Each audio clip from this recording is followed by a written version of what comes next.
No, I think it went live really fast this time. No, this thing is so crazy. Good morning, everybody. Welcome to the Saturday Morning Mastermind. I'm Samantha Studebaker-Caro, coming at you from beautiful Southwest Georgia. I'm your host, and I'm here with my good friends Dan and Donna and Jason and Catherine and Sandy. And this week we're going to be talking about how to change a bad habit with positive self-talk, or how to create a new positive habit with good self-talk statements. So, but before we get going on that, one thing is our SaturdayMorningMastermind.com URL is not working correctly. So what you need to do in order to find our live event page is you actually just need to get on Google Plus somewhere and search for Mindset Mastery Collective. And then when you get to our Mindset Mastery Collective page, then you can just scroll down and find the event. And that will, you need to just click on the event, and that'll take you right to where you need to be. And if that, for one reason or another, isn't working to get you in the right place, just leave a comment wherever you happen to be, and tag Mindset Mastery Collective, and we'll find it and add you to the conversation as best we can. So either that or leave a message on our YouTube channel. You can visit us there, too. Okay, so let's go ahead and get this thing going. You guys go ahead and introduce yourselves, and then we'll jump into the conversation.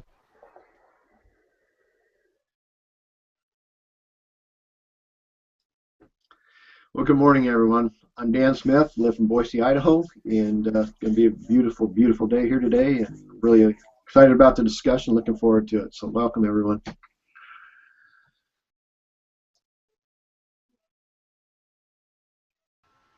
Good morning, this is Kath. Oh, sorry, Jason.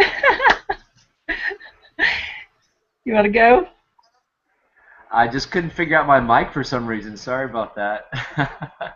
Jason Roberts here, St. Petersburg, Florida. Great to be here, and great to see you, Dan, and Samantha, Sandy, Donna, Catherine, and looking forward to it.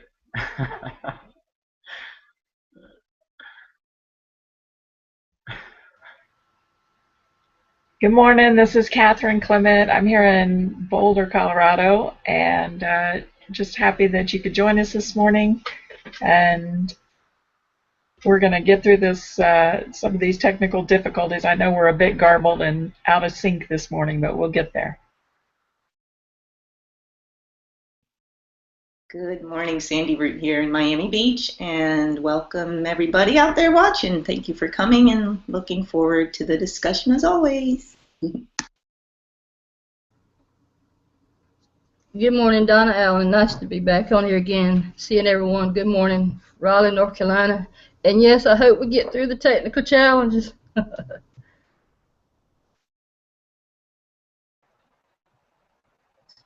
Yeah, I'll tell you, these tech challenges, man, they make you crazy sometimes. At least they do for me this morning. I really wanted to just chuck my computer across the campground. But I didn't, because I wanted to see you all this morning, right? You know, I can't start my Saturday morning without the Saturday Morning Mastermind. I just love this thing because we come together and we share ideas and insights. And if you're brand new here, by the way, this is what we're studying right now. Okay, of course, every week we get together and we study different personal development books, and this is the one we're studying right now. What to Say When You Talk to Yourself by Shad Helmstetter. And for you to kind of get where we are, we're on chapter 16, which is about changing habits. And what I want to go ahead and do is just ask everybody, you know, what was your biggest takeaway from this particular chapter? What was your biggest lesson learned, or, you know, insight or whatever? Go ahead and share that with us. And for those of you who are hanging out there in internet world, leave us a comment wherever you are and let us know that you're out there. I saw you, Marcia. Welcome. Good morning. Let me see who else is on our live event page here. VG, morning. Brenda, how are you? Awesome, awesome. And everybody from our hangout is here as well. Okay, so while I'm doing a couple things here in the background, guys, why don't you go ahead and jump out and just tell us what your biggest takeaway is from this chapter, just to get us going.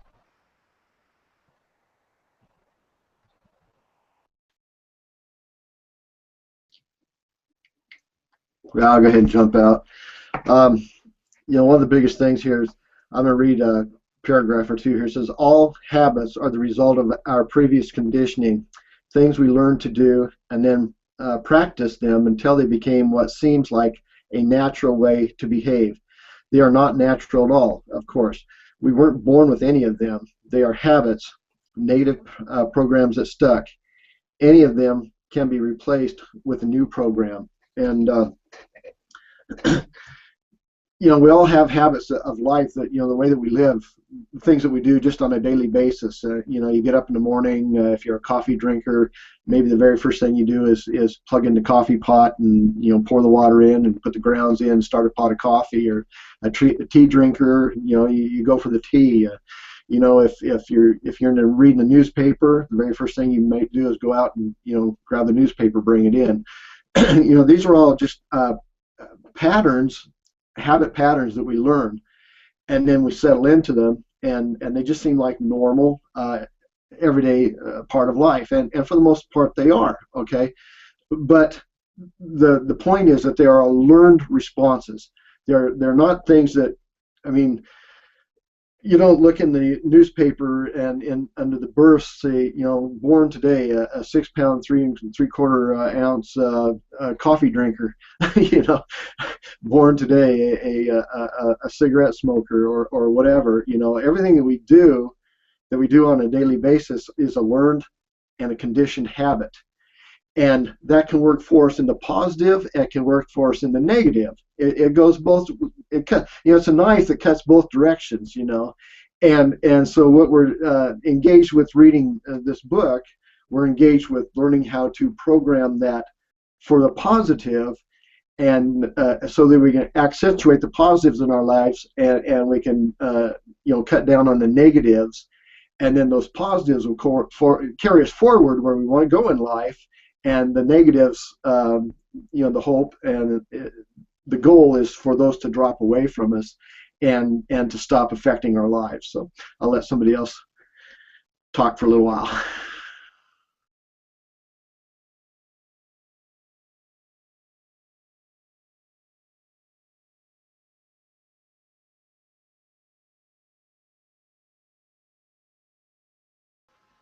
Jason, I saw you start to come out, but I couldn't hear you. Oh, thanks. Well, I was just I was just wondering who wanted to hop out as well. That was great what Dan said. I like that. We're not born into this world with a label on our forehead that says this is what we're going to be. It's kind of picked up, and we have that free will to kind of decide, what it is we want to do. But from birth, we don't know what's the best thing for us. And a lot of times we end up just acting on acting on our natural urges, or acting on what seems good at the time, or what the crowd is going with, and that inadvertently can become a habit, and we're not necessarily trying to program that into ourselves, and we don't even know that we are, but that's it's forming us as a young human being, and so I think that was great introduction, Dan. Appreciate it.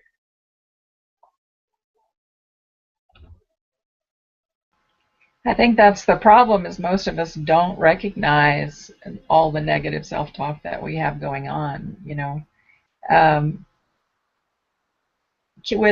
somebody mentioned in the pre-mastermind discussion, I think that, or in one of the comments on the event page or somewhere, I saw it, that, as kids we're told not to talk, and instead maybe we should be taught how to talk, how to talk to ourselves, because instead of just be quiet, because then you get all that stuff going on in your mind. Maybe that's where it starts. I don't know, but at least we know now. I mean, that we're like computers. We can be reprogrammed, and depending on, one of the things I mentioned in the pre-mastermind is, depending on your color personality, that's gonna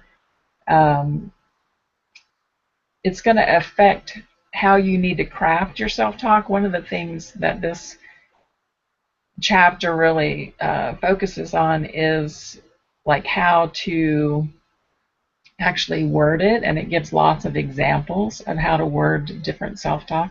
And I think the more that you know yourself, the more you can word it to be to really work for you, because we've talked about this before. You can override with repetition. Like if you say your self-talk 1,000 times a day, you can override anything, any programming that you've had prior, any upbringing, any experiences. I mean, do it 1,000 times a day and you can override it.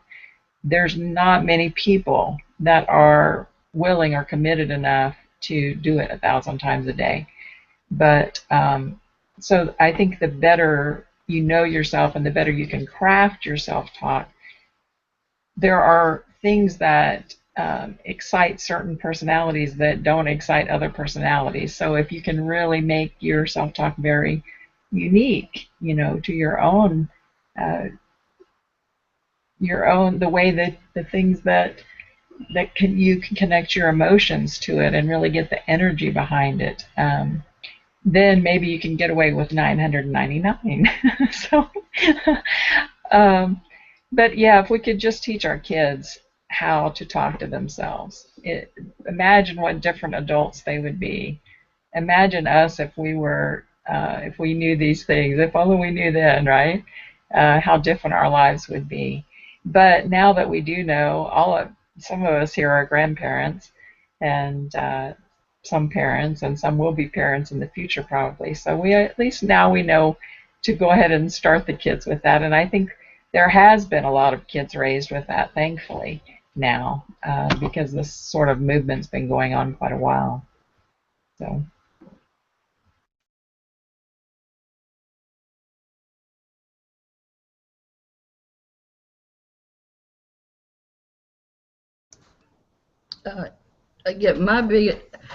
I think that the chapter was, I didn't get it right in it, but my biggest takeaway from this that really got to me in this reading this was putting yourself talk in the present.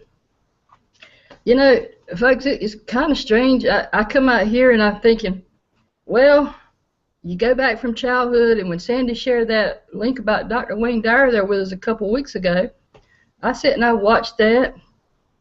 Now, I'm just thankful that I see here this book helped me to realize that I wasn't all what people told me that I was.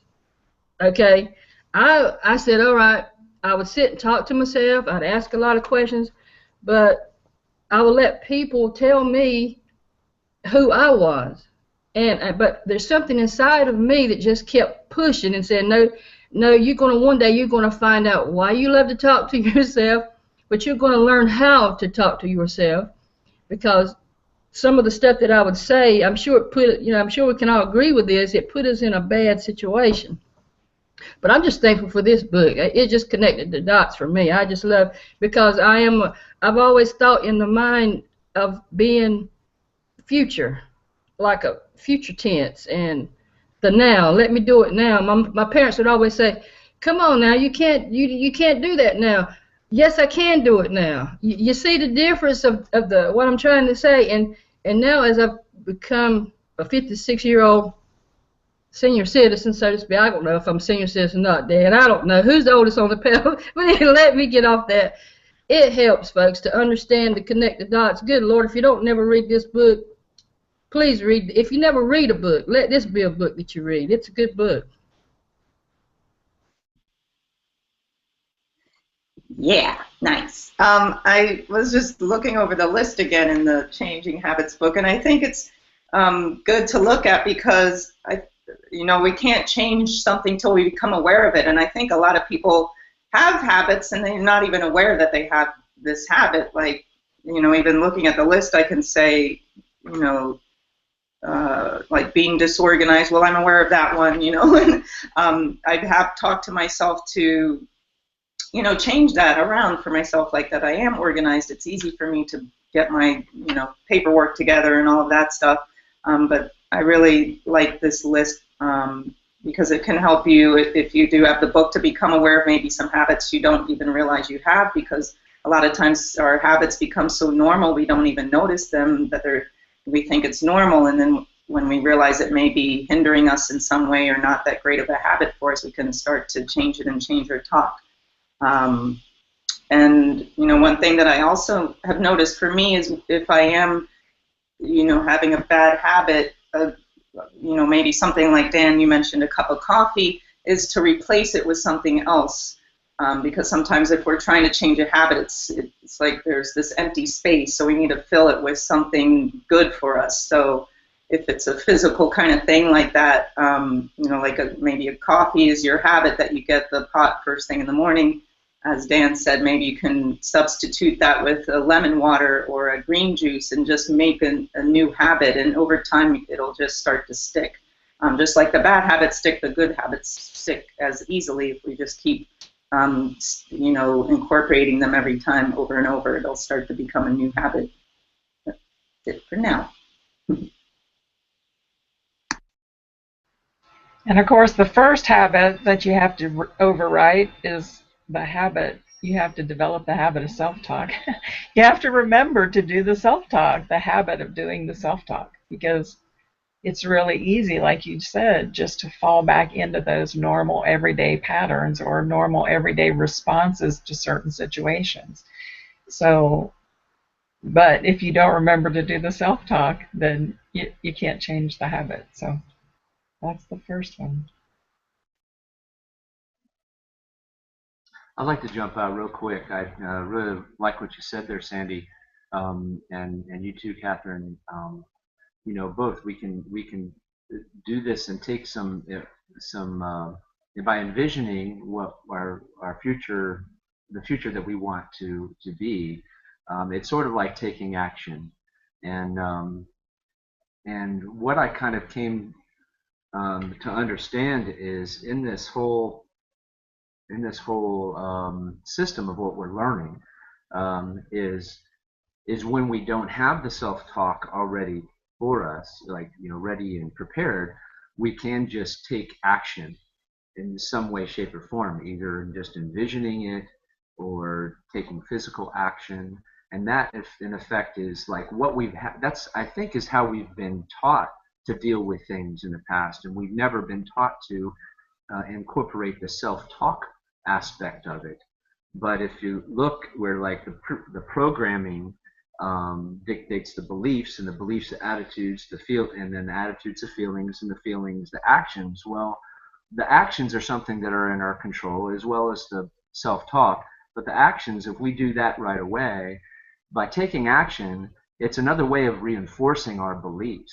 It's like it's a very powerful way. When you take action on something, it tells your subconscious that you believe in it, and without even having to talk to your self-conscious, you just by taking action on something will reinforce your belief that you believe in that, in what it is that you're doing, and then the action and the belief will create that attitude that, hey, I do believe and I'm doing it, and then give you the feelings to take more actions.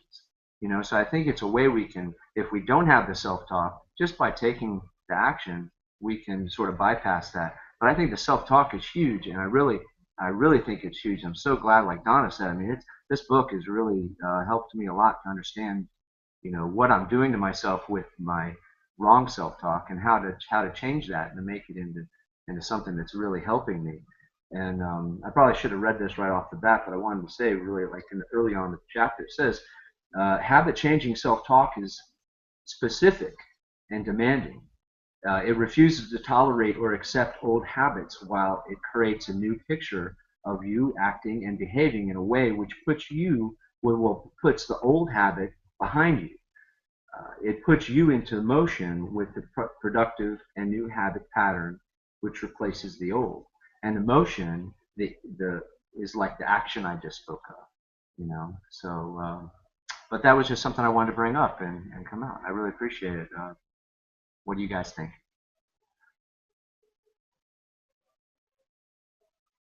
I think that's a great point, Jason. Am I freezing up, guys? You're okay. Because you've been kind of choppy for me, so it's got to be on my end. But I think that was a good point there, and reminding us that it's got to be specific, whatever it is that we want to change. And that was kind of the next thing I was going to make note of here. And and of course, it's not only is it talking about being specific, but it's talking about being in the present tense of saying, who you are right now, not necessarily who you want to be. I mean, obviously, you are trying to work towards becoming that person, that ideal person that you want to be. But when you're saying the self-talk statements, excuse me, you don't want to use those "I'm going to," "I need to," "I should to," "I like to," "I want to," or "I wish I could" statements, because those ones are ones that suggest that that's not going to happen, right?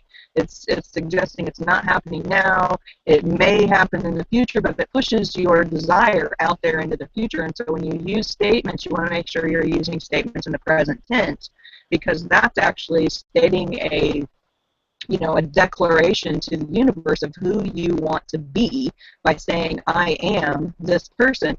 Now, we've talked before on some other hangouts where, just saying like random statements out into the world sometimes doesn't feel true, right? Like Catherine's mentioned this a few times. And, one of the things that I have thought about as far as that kind of idea is that if you start thinking about who you ultimately want to become, that, in my opinion, is your truth, is your actual truth, that deep down, your ideal self is the person you really want to be. And if you can recognize that ideal truth in yourself and realize that your current circumstances and your current actions and your current outward appearance is not in alignment with who you truly want to be, then maybe those statements that you're saying about your ideal self are more true than the current statements of how you're acting right now. What do you guys think about that?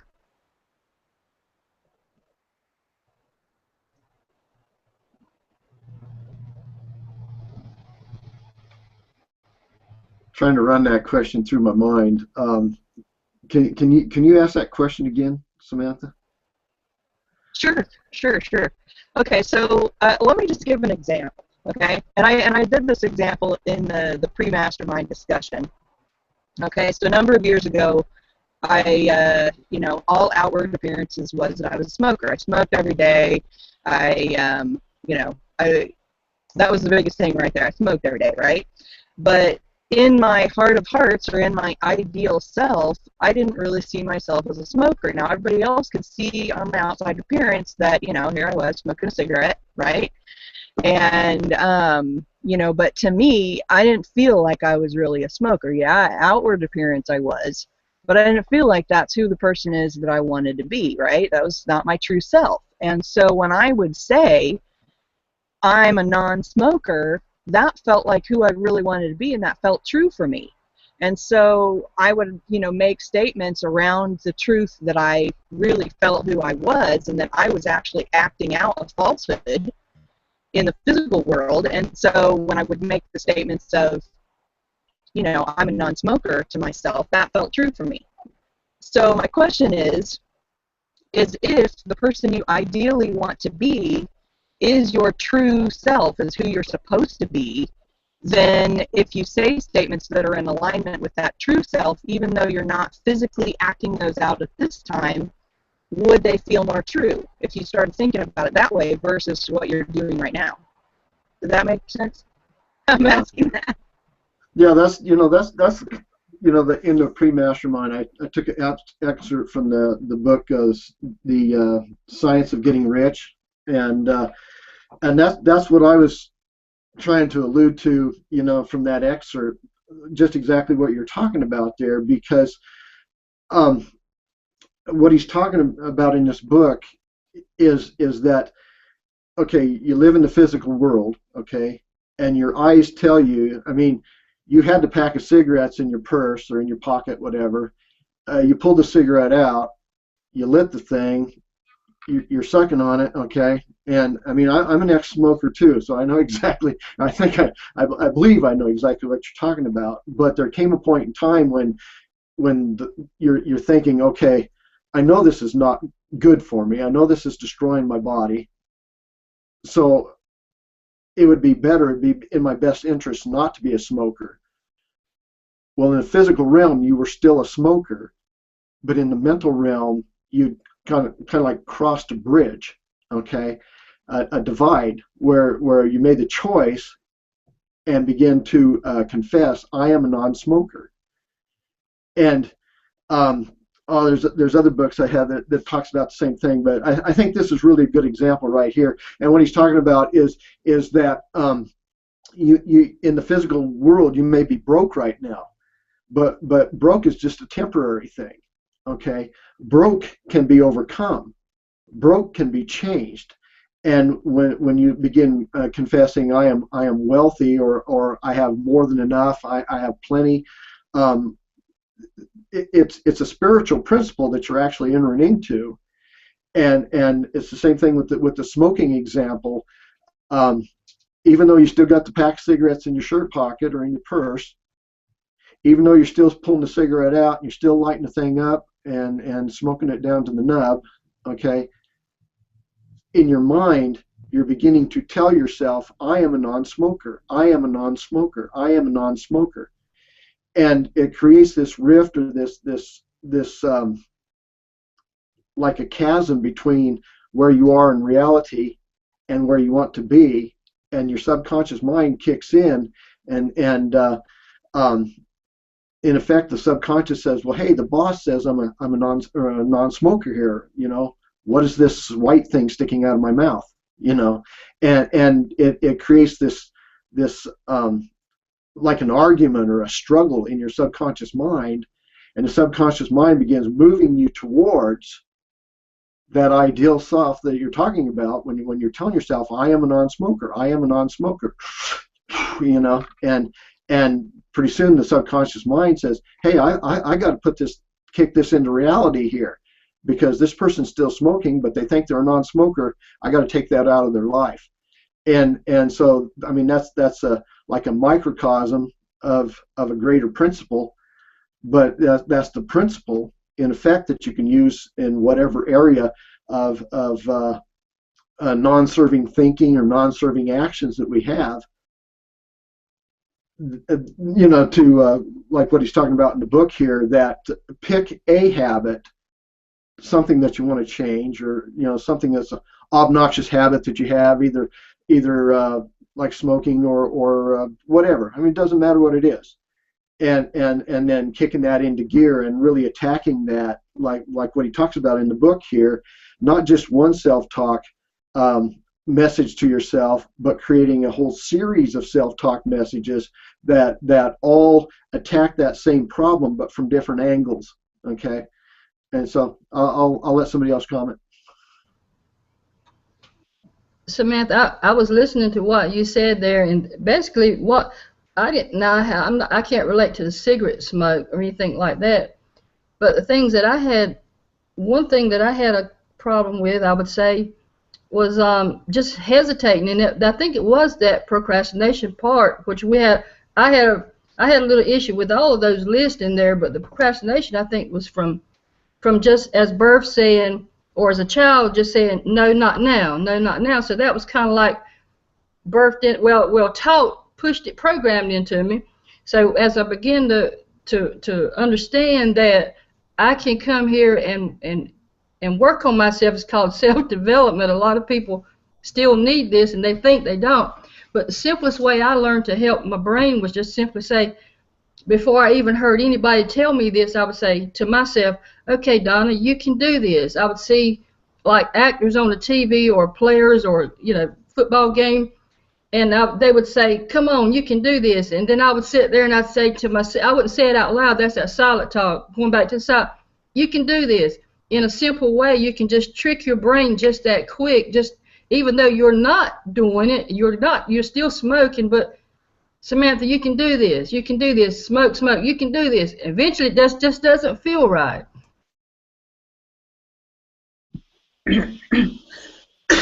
Excuse me. Oh, were you going to say something, Samantha? I want to draw something out from what Donna just said, because she mentioned, you know, doing personal development, right? Okay, so why do we do personal development? Okay, if we truly believe that we are our current state, like, I am a smoker, I am a procrastinator, I am a lazy person, I'm a whatever. If we truly believe that, why would we do personal development? I don't think we would. I think that our truth is what we feel inspired to become. So if you feel in your heart that you don't want to be a smoker, there's a reason why. It's because there's that truth that's deeper inside of you of who you actually are that's trying to reveal themselves. And so when you can align your self-talk with that person who you ultimately are wanting to be, who you feel inspired to become, even if it's just something as simple as not procrastinating anymore, then I don't know. That's just kind of my thoughts right there. Is because if we ultimately want to do personal development, there's some other drive that's happening that's making us want to do that. If we want to make a change, it's something else that's inside of us that's making us want to do that. And this outward appearance is just a temporary thing because ultimately we act out what we think about the most. And if we're thinking about our true selves and who we want to become, that's my thoughts. I couldn't agree more, Sam. I absolutely. And I want to bring something else out that Donna said, which is that how often are we told as a child, not right now? And how often do we tell ourselves that on a daily basis? How many times do we look at something and say, oh, not right now? Especially procrastinators. So that's something that we're like constantly reinforcing. That's one that definitely needs to be overwritten with some self-talk. And I'm glad you brought that up, Dan, how this chapter points out that you need to attack something just not with one sentence, but with actually a series of sentences that addresses the habit that you're trying to change from some different aspects, because sometimes we have different excuses for not getting around to things, so we kind of have to figure out, whether it's an emotional, something we need to address emotionally or physically taking action.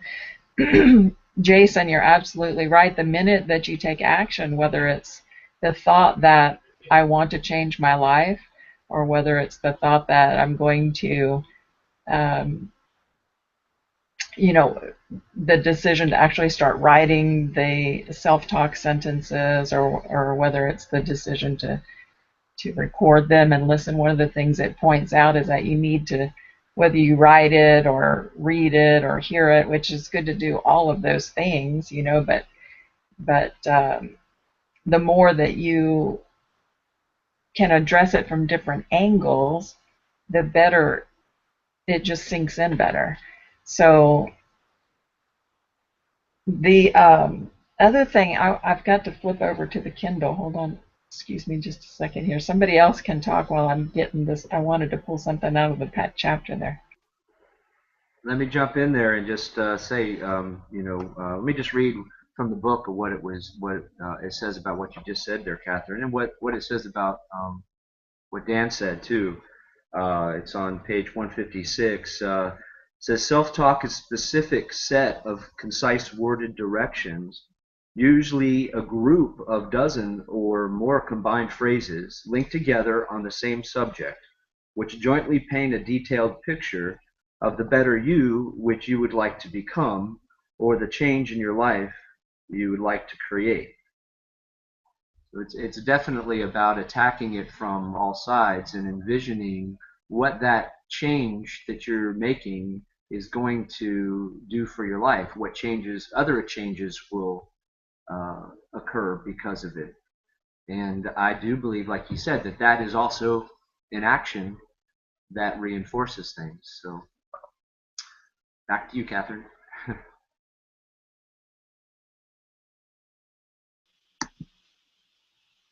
I'm still looking. Sorry. I'll hop out. Yeah, a lot of points that all of you are saying were, reminding me of, Samantha, what you were saying before about when you start, I don't remember the words you said, but like how you start to realize, you start working on yourself and you start to realize your truth, or, something along those lines. Made a lot of sense for me because it was probably like maybe year 2000, around then, that I started looking into more self-development and personal development kind of books because I was I was just at a point in my life where, you know, I hated my job. I just got out of a relationship, and you know, some of you know I was, you know, I've shared this on the Hangout that actually Samantha interviewed me a couple years ago when I was having some success in my business, and that I was an alcoholic for many years. And at that time, when I started looking at these books, you know, it was bringing to light why I was, you know, in this unhappy place, and why, you know, who am I really? This isn't me. You know, why am I working a job that I hate? Why am I being with people that I don't like? You know, why am I drinking every night? Why am I smoking? Why this isn't? I have some power. I have something greater inside of me. I'm not here to just rot away. And you know, for me, that was normal. My whole life was normal. Like, this is normal. You know, you drink, you smoke, you go out with your friends, you you party. And then at that point in my life, I realized, you know, I'm ruining my life. I'm destructing myself. I'm destructing, you know, people around me, relationships. And so it started with the, you know, taking time in personal development. And I like what you said, Dan, about there's that struggle in the subconscious mind and the conscious mind. Because I had that for years as I healed myself, and you know, I take one step forward, go back 2 steps, 1 step forward, go back. But it's, you know, it's been things like this, you know, keep reading, keep improving myself, replacing those bad habits, and remembering who my truth is inside, and that I have something here to share with the world, and remembering that if I felt that urge to, well, just 1 glass per day will be fine, you know, and sometimes I would fall into that and I would turn into 5 glasses. But when those days when I said, no, you know, I'm going to read a book instead, or I'm going to call a friend who supports me instead, or I'm going to watch an empowering video instead, or go run around the block 10 times or something, anything but that. It was so empowering each time I did that. And so, you know, there is that struggle, which, you know, we go through in the beginning, and then you just get stronger through that struggle. So just keep pushing, and come out on the other side. And of course, I always still have more work to do, but I'm happy in where I've gotten so far, and miraculously. It does come down to those choices, you know, in those moments, Sandy, just like you said, you know, when you're right up and it's right in your face. And Donna, you're getting a strong lesson on this one lately, I know, honey. Many of us are, actually, but when it's right up in your face, you know, that's when you have to, that's your choice. Am I going to go this way? Am I going to go this way? And you have to have a toolbox of things to, you know, to choose from, because maybe some things aren't appropriate in the moment, but my goodness, you know, you really have to make your choice, because you get stronger. Like you said, every time you make the right choice, the universe goes, hooray! You know, and like they reinforce you, and then the next time it's easier to make that choice, and the next time it's easier to make that choice. So I think it's actually in AA, they say just make the next right decision. You know, that's all you have to do in any moment. And something that I do a lot is I ask for guidance, because I don't always know what the next right decision is, you know, so I just ask for guidance, and somehow I hear, and then I know what to do, and when I do that, things work out pretty good, and when I decide to do something else, then things don't. So I like to stick with what they tell me to do.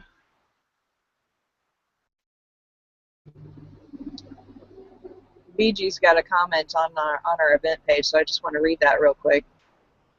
She says, one thing I do with my self-talk and affirming messages is to sing my words and make my words fit a song I know and like Jason and Catherine talk about adding emotion and action with it, finding something else to go with it as I do to increase the intensity, taking action with your affirmations to increase the intensity to embed it deeper. Oh, that is such a great idea. BG, that's a wonderful idea, and that also, you know, just like song helps you to remember it too, because the song will get stuck in your head, right? So that's awesome. I love that suggestion. Thanks for sharing that. Okay, so let's kind of shift gears just a little bit in our conversation. Of course, it talks about creating a series of self-talk statements to tackle a specific problem, right? So what I did is I picked out one of these problems that I'm actually working on, and I created some self-talk statements, and I kind of want to share with you how I came up with the statements, and then maybe we can each share a different problem that we're working on and share some statements that we might use. What's everybody think about that? Sound like a good plan? And then for those of you who are watching, maybe you can share a problem that you want to change, or a habit that you want to change, or a habit that you want to create, and then we can kind of share some different self-talk statements that we might use for that, and you can share some as well. One thing, let's see, who was talking about? It was Catherine. You were saying make sure that you know yourself so that you can create the right kind of statements that are going to resonate with you. So that's super important too. So let's just kind of think about, everybody pick out one, either one from the list or one that you're working on. And while I'm going through these, we can just come up with a couple of different ones. One that I'm working on is it was talking about, let's see if it was listed here. I think it was listed here. Where were these problems? Interrupting other people when they're talking. I have a bad habit of doing this in my home life, and sometimes even here on the hangout, as I get an idea in my head and I just want to get it out there, right? And I think that you know, a lot of times people will have that. But anyway, this is one that I'm working on. So what I did is I created 9 different statements that can help me work on this from different angles. And instead of saying, you know, I don't interrupt people, I'm saying I am a good listener. I enjoy learning from other people. I have a good memory. Now this one for me, this I have a good memory is important, and it works well with this, because what I would think is if I don't say this right now, I'm going to forget it, right? So I'm like, okay, I have a good memory, so I don't have to worry about that. I am a good friend. So, you know, I'm a good friend, and I show my way of being a good friend because I allow the other person to talk and share what it is that they have to say, right? I am respectful of others. It goes along the same lines. I am a patient listener. I enjoy exchanging ideas. I love learning new things, and I'm happy to lift other people up. And of course, this I'm happy to lift other people up. This is one of the things that I'm working on in our community, because I really want to bring people forward that have that have really great thoughts. And so all of those things work together to help me become a better listener. And so that's what it's talking about when it says, you know, create some different statements around a problem. I might be frozen. Whoever wants to have their thoughts, or if somebody wants to share a habit they're thinking about working on and some statements they might use. Was I frozen? Okay. Yeah, you're freezing up a little bit. Great. So what's a habit you want to work on, and when we can come up with some statements together even.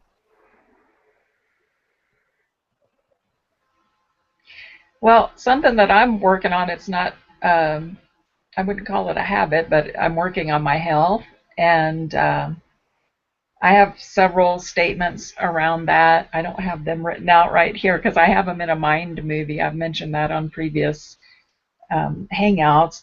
It's a company, actually, mindmovie.com or something. I don't know. I'm not an affiliate. I just bought something from them a couple years ago, actually.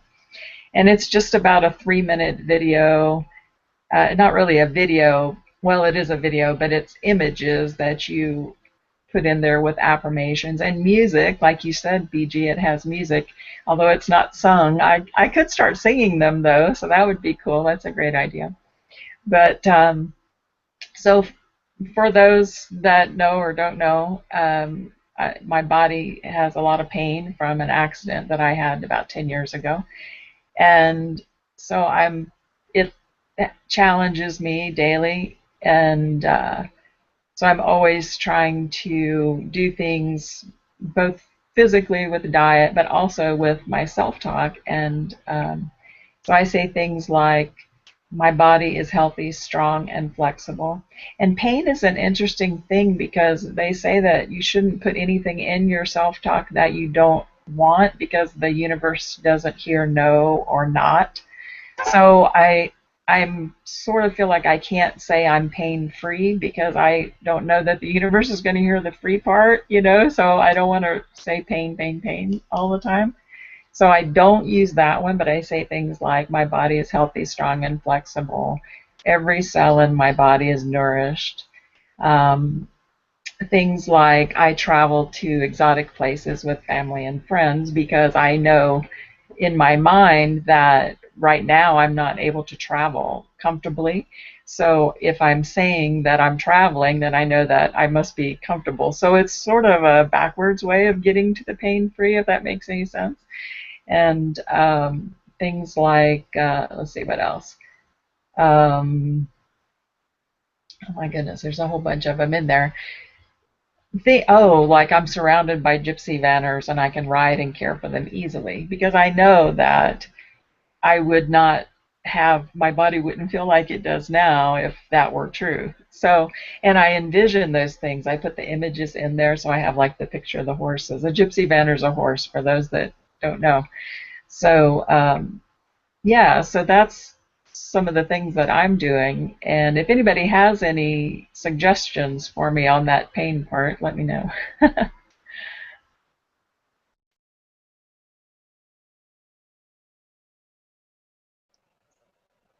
I would have maybe a couple of suggestions. These are ones that I'm kind of using to overcome my back pain. So I have lower back pain that I've been working on getting rid of.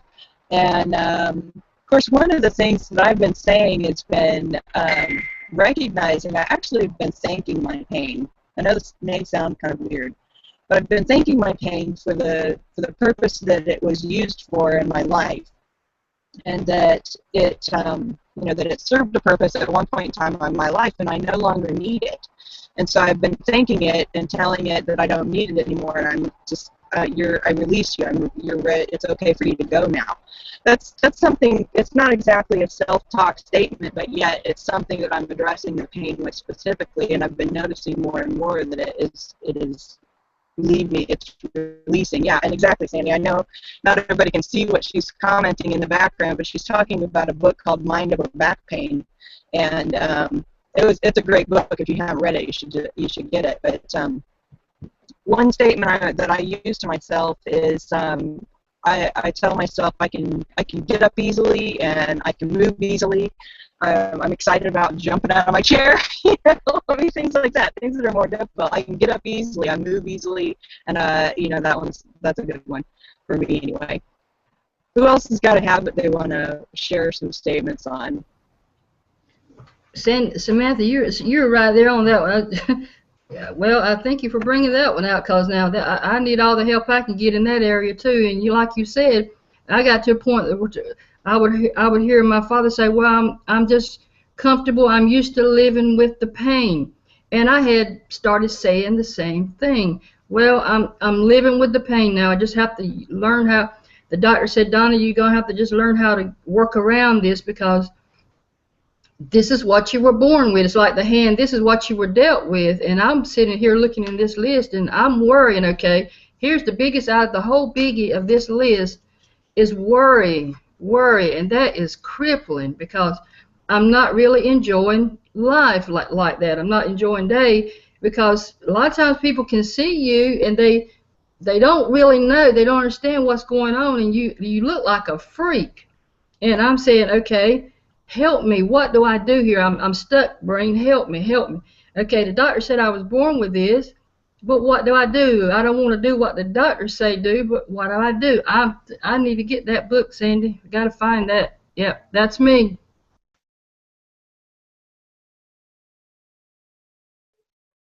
It really is amazing what we can uh, create a emotional attachment to, even negative things that just are we learn to live with, like what you're saying, Donna, and we tell ourselves that that's like a directive of ourselves.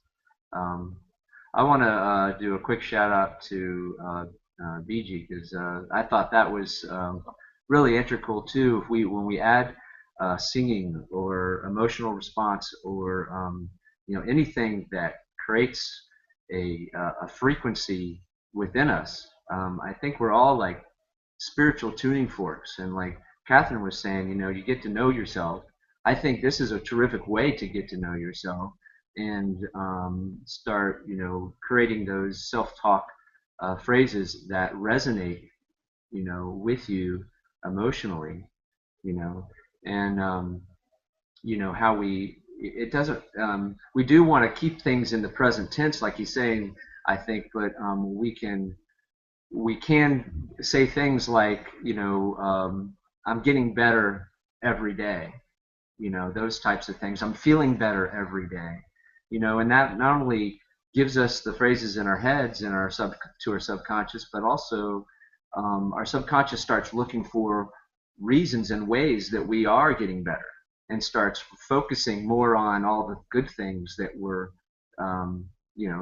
how we're getting better rather than, how we're maybe backsliding or how we're feeling a little bit of pain or, but, that's interesting. I truly do believe that if you can find that frequency within you, whether, and I think we have both, it's not just one area, we may resonate at a lower spectrum and we may resonate at a higher spectrum too. So like when I say, well, I got angry about smoking, and see, for the longest time, I just told myself, I'm always quitting. I'm never going to stop quitting. And I kept telling my subconscious that I'm never going to stop quitting. So, I keep smoking, but I'm never going to stop quitting.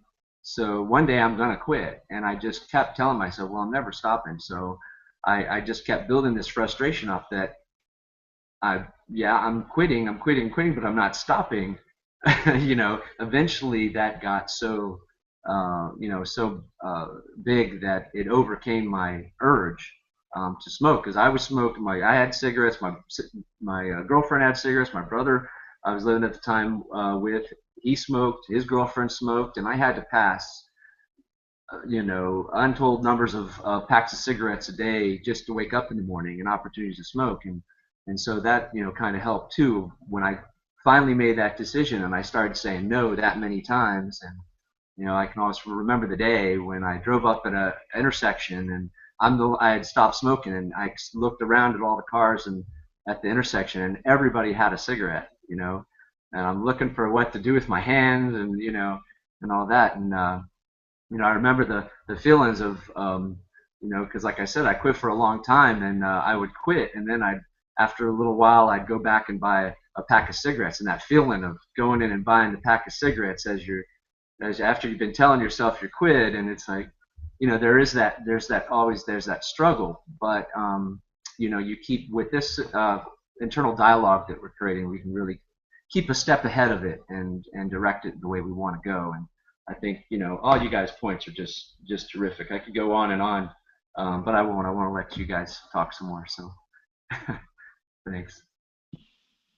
I was laughing when you were talking about when you were at the light and everybody around you smoking. It's funny because when we do stop smoking or stop drinking, it's like it's everywhere. It's like, we just notice it more because we're craving it. It's like, why is it all suddenly like everybody's smoking or everybody's drinking around me? It's so funny. But I remember what you were saying, Catherine, also earlier about asking for guidance, because I found that to be very powerful. If, you don't, if you even can't think of statements or, how to change something for yourself, you can ask for guidance and it comes. Like a person can show up that can help you, or, you find some treatment that can help you. And when as we were talking about that Mind Over Back Pain book, that's what happened to me. I was having back pain for a couple of years, and I tried, chiropractor, acupuncture, all sorts of things, and nothing seemed to really be helping it.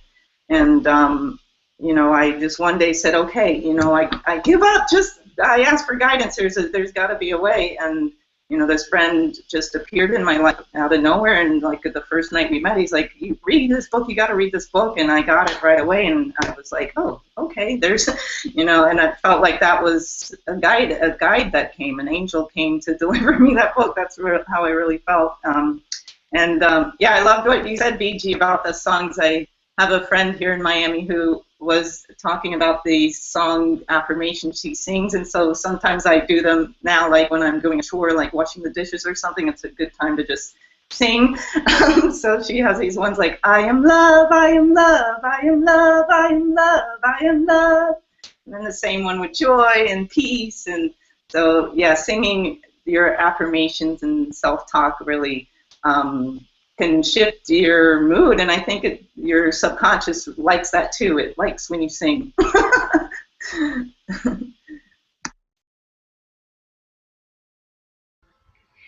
Well, one thing I want to bring out, and I'll try not to elaborate too much on it because I know we're getting at the top of the hour, but um, you know, all these things in our life, all these habits that we're trying to change, I just want to remind people, be kind with yourself about these things. You may want to change them, but they're in your life for a purpose, no matter what they are. Even serious addictions, those things, addictions bring people through periods of life that's the only thing that gets them through it, unfortunately, at that time, as bad as that sounds, you know, and as bad as the consequences. And even heroin, you know, just really serious addictions, they're there, and they're a bridge to get people can't cope, and it's something that gets them through alive, you know, maybe through a situation that they wouldn't otherwise make it through. So be kind to yourself about these things. Make sure that your self-talk doesn't turn into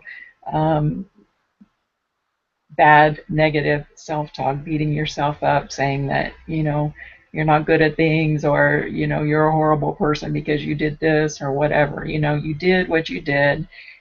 It's all perfect. It's all divine. And yeah, you do have to accept it, and maybe we do have to learn to live with things sometimes, or we think we do, Donna. I know where you're coming from with the born with thing, but I believe we have the power to change that, even the things that we're born with, you know. But I guess my point was just to jump out and say, don't beat yourself up. Make sure that's not the self-talk that you're doing, because we go through these things for a reason, and that's what builds us. That's what, as Donna and I started this conversation an hour ago, that's what builds character. So.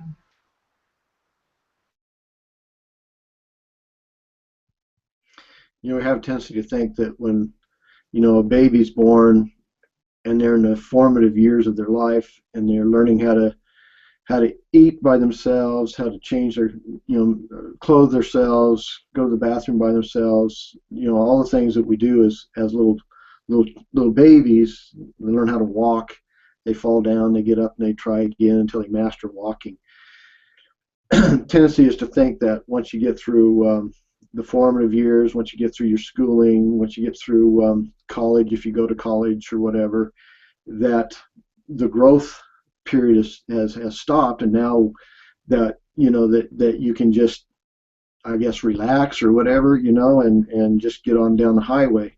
But you know, different things that I've studied, you know, says no, you're always in a state of growth, and that the human condition is a state of growth, just like a tree or any type of green vegetable life, plant matter.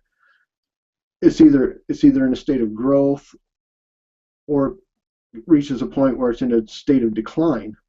And so the natural human condition should always be in a state of growth. It should always, you know, from the cradle to the grave, you should be moving forward in some way. You should be learning something. There should be some new life lesson to learn, something that you can take from life, that, you know, a habit that you can change or whatever, you know.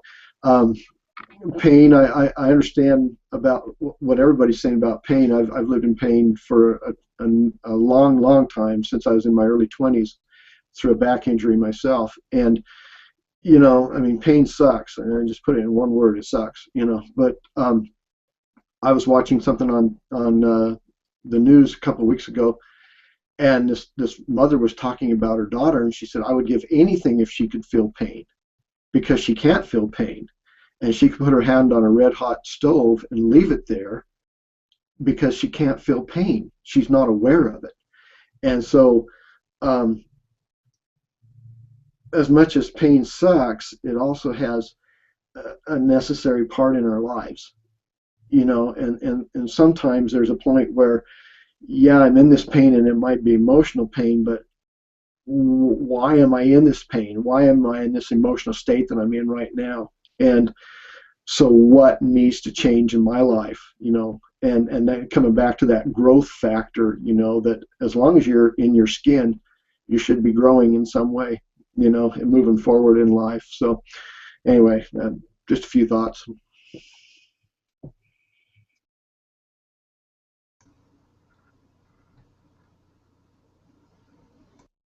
Oh, wow. Yeah. I don't know. I mean, I think I don't know where to begin exactly. I wanted to go back a little bit to um, what Samantha said before about our state of being, and are we the, you know, there's something that's urging us to be better, you know, and I think we're all, you know, we're all God's creations. We were born perfect, you know, but then we're told as children we're not perfect and we can't be perfect and don't expect to be perfect, you know. But something inside us wants to be better. We're seeking perfection, but we don't believe we can be perfect anymore. So we're seeking something better, and this gives us a way to do it. Um, you know, we're all winners to begin with. Everyone on this planet is a winner. We managed to be born. We managed to overcome huge odds and be born and still be here to enjoy each other today. You know, we're all winners. So, like Catherine said, don't beat yourself up over the things of your past. Um, you're here now for a reason. You're here now to make a decision and to change, and being given the tools now to help you get through it. You know, um, gratefulness. Learn to be grateful about even the little things, and appreciate the little things. When you're feeling down about other things, let that gratefulness give you, you know, prop you up. Um, the other thing, you know, if you're looking for a change, you know, it's a universal law. The universe abhors vacuums. So you clean out the things that you don't want anymore in your life, and the universe will put those things in place for you. Um, and you know, be ready for them. Like Sandy suggested, you know, she finally asked the universe for help, and it appeared. You know, how do you explain that, right? So I just love you guys all so much. I really appreciate being part of this group, and thank you so much. And thanks for everybody coming out and all the comments. Hope everybody has a great day, and I'm looking forward to next week and seeing you all again. So.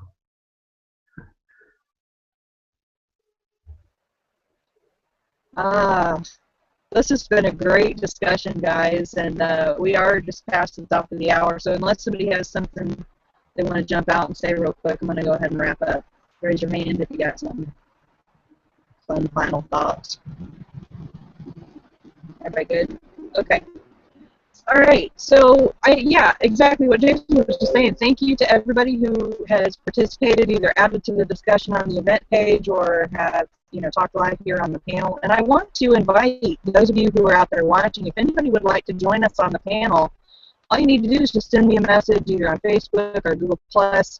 Just do a Google search for Samantha Studebaker Carl, and you'll find me all over the place. So send me a message if you want to participate, and or leave a comment on the live event page, whichever.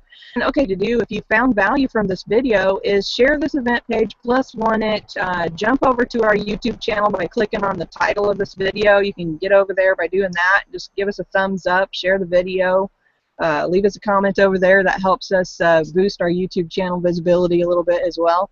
And so with that, have a great, awesome, and amazing weekend. Oh, wait, you know what? One thing I was just thinking is, Catherine, if you wouldn't mind, or any of you, if you wouldn't mind sharing the statements that you're using right now for overcoming any habit, just put them here on the live event page. I'm going to go ahead and post these 9 statements that I'm using for this particular habit. If you guys will post yours on the page too, that'll help anybody that watches it later or is watching right now.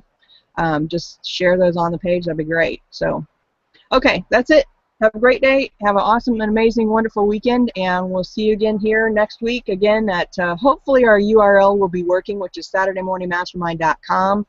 If not, you can always find Mindset Mastery Collective on Google+. So with that, have a great day. Bye. Bye. Bye.